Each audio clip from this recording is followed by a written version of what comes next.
Hello and welcome to Chapter 2 of No Hard Feelings, my first novel published in 2018. If you'd like to get your own copy and follow along with the recording, you can go to MichaelSantosAuthor.com. So let's get right into the episode.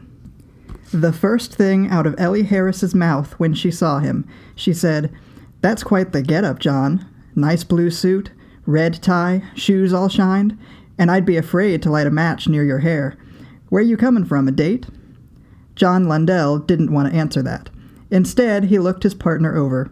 Her dark hair was secured in its usual ponytail. She had her arms crossed, one hand patting on the opposite bicep, a frantic rhythm to it. A foot tapping on the pavement to that same beat. Then there was the way she spoke, a mile a minute. She'd been drinking again, but wasn't on the bottle. Alcohol wasn't Harris's drug of choice. "How much coffee you had?" She smiled. "You mean all day, or just the last hour?" "Explains why you're in a good mood, spite of being out here." "Good mood?" She gave a short laugh and cocked her head at him. "Nah, I'm never happy to get this call out." She cast her eyes down and stopped tapping her foot. Ellie had been an arson detective several years longer than Lundell.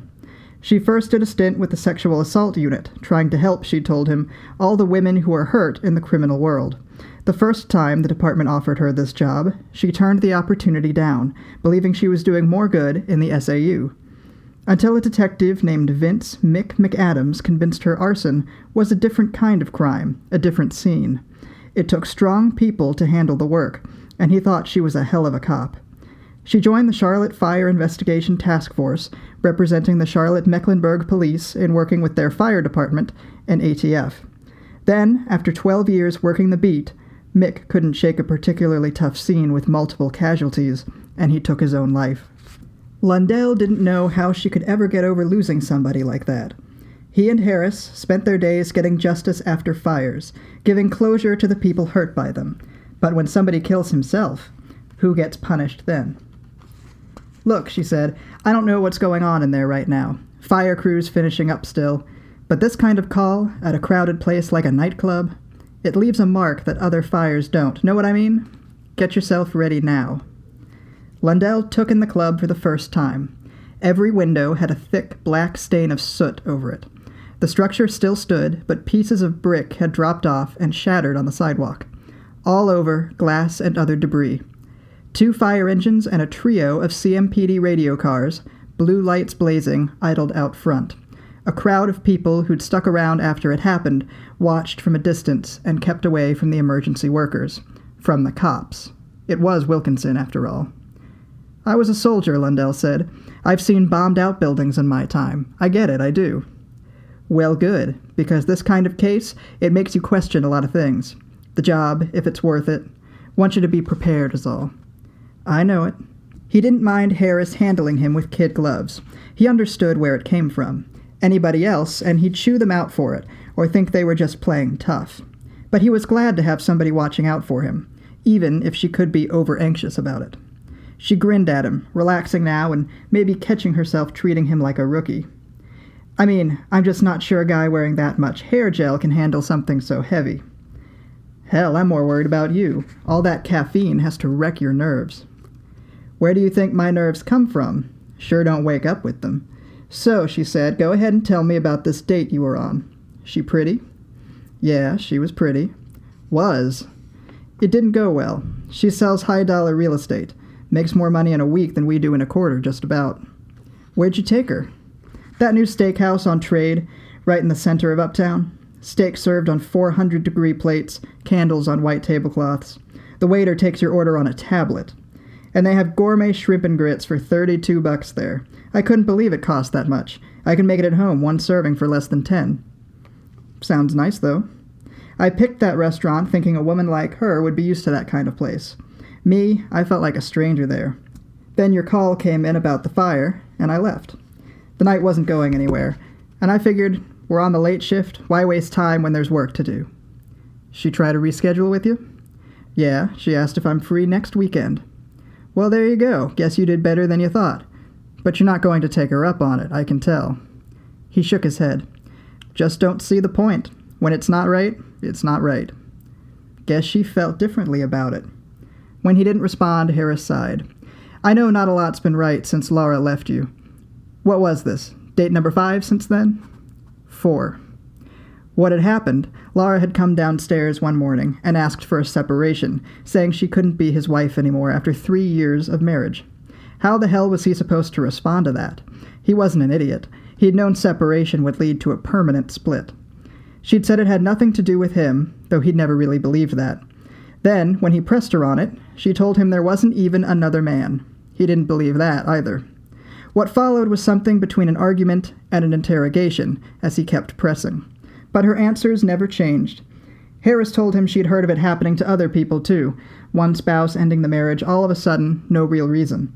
The person just needing to make a drastic change. Well, Harris said, you'll find somebody else. Don't worry about it. Just have to let it happen. And it will. You're one of the few good guys. Some lucky woman will figure that out. A member of the fire crew came over, mask hanging down around his neck, and gave them the all clear to enter the carcass of purgatory. A single dead body, the guy said. Everyone else, about 90 people he'd guessed from the club's registered capacity, got out. They stepped inside. The ceiling had collapsed, and every surface was charred. Fallen debris and pools of standing water from the fire department's hoses left little room to walk. Lundell had seen worse overseas, serving 5 years in the Middle East after graduating Army ROTC from UNC. But something about a site like this, right here in his city, hit him hard.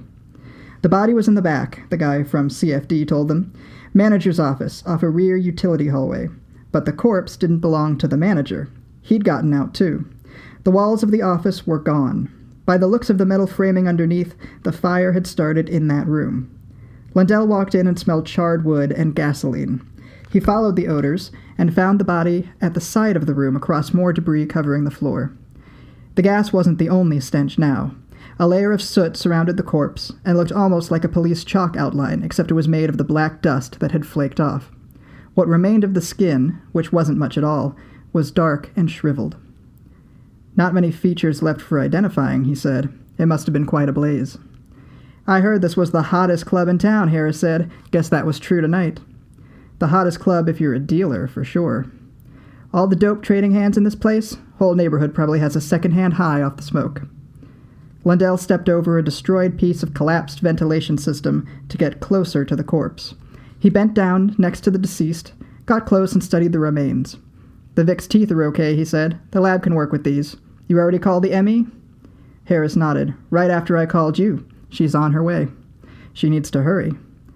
Harris said, meantime, check his clothes. Maybe he has ID in his pockets. Lundell shook his head. No, we'd better wait for her. I don't want to lay hands on him without her here to direct. I can barely tell what's burnt clothing and what's blistered skin. Then he saw a hole on the left side of the guy's chest, right over the heart. It was hard to make it out from the rest of the damage to the body, but he knew what he was looking at. A gunshot wound. Ellie, we've got a GSW here. Harris leaned in next to him, following his finger with her eyes as he pointed to the entry wound. She said, guess we'll need a rush on ballistics, too. A shooting homicide in the middle of an arson. How do we go about searching for a bullet in this mess? She put a hand to her mouth and glanced around the room. You know what? Let's get ATF and the lab techs in here, and they can process the scene. It's their kind of deal, not ours. I think you and I are more useful interviewing the people out front. Question is, was the person who shot him the same one who set the fire? Back outside, Lundell saw EMS and the coroner wagon pulled up to the curb. The ME and her crew marched inside with a group of crime lab techs, followed by a pair of ATF special agents from the Charlotte office.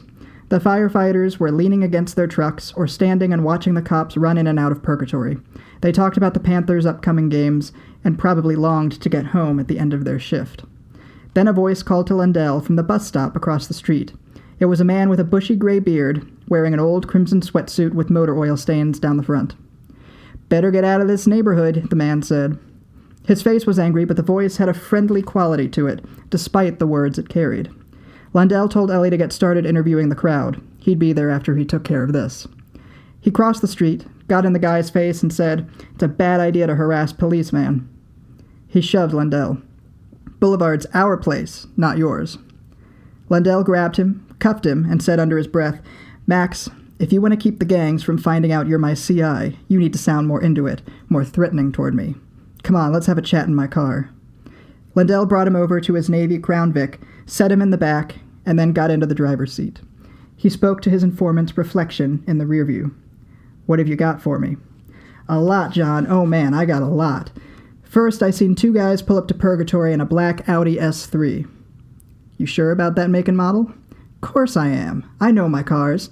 I'm sitting here at the bus stop when I see the Audi pull around the block and go into the alley behind the club. I follow on foot, but keep my distance. I spot the car again, parked there and back, but the 2 guys, they aren't in it no more. Only place they could have gone was inside, so I got closer and saw they'd cut the chains off the door." "What else?" "Well, then I checked the car. The dudes had a fake plate on it, clipped over the real one with magnets." He grinned. "I pulled it off." Lundell raised his eyebrows in the mirror. "Do you have it?" "Nah, man, I heard gunfire in the club and took off. But I dumped the plate under the car before I ran, thinking the dudes would be getting out in a hurry and wouldn't look. But if you want to go check, I bet it's still there." "You'd make a hell of a cop, Max." His CI frowned at that, and Lundell moved on, saying, "Those guys, you see them come back out?" "That's the thing," Max said, shaking his head. "Only one did. The guy driving the Audi, he gets in the car. I see him drive off just like that. I got no idea where his buddy is. Then I hear screaming from the front of the club, so I go back around there, and everybody's losing their minds. Felt like 20, 30 minutes before the fire engines got here. By then, I'm seeing flames licking out the windows." "Can you describe him for me?" "The driver was a big dude, black suit, black gloves, real intimidating look about him, you know? Like he knew what he was doing. Brown hair, a short beard, trimmed real nice and proper. Nothing like mine, you could tell he spends time on it. The other man, I didn't get as good a look at him, but I saw he was bald, and he was moving around in the car a lot." "Moving around?" Yeah. Actually twitchy is how I'd describe it." "Ever seen him before? Maybe they hang around here." "The one of them, yeah, the twitchy man. He's been around the club lately. Every other night, last 2 weeks. Bouncers just let him in, like they're expecting him." "Any idea why?"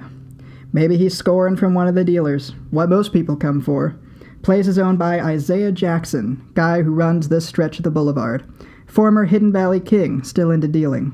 And I heard he's brought on somebody else now." Lundell hiked an eyebrow. "Jack Vignali?" "Yeah, that's it." Max shifted in his seat. "But who the hell is he?" "An old wise guy from up north. Him and Isaiah are equal partners now, what I hear. Making a lot of money together. What's a guy like that doing in our city?" "Not sure, which is what has the feds so nervous.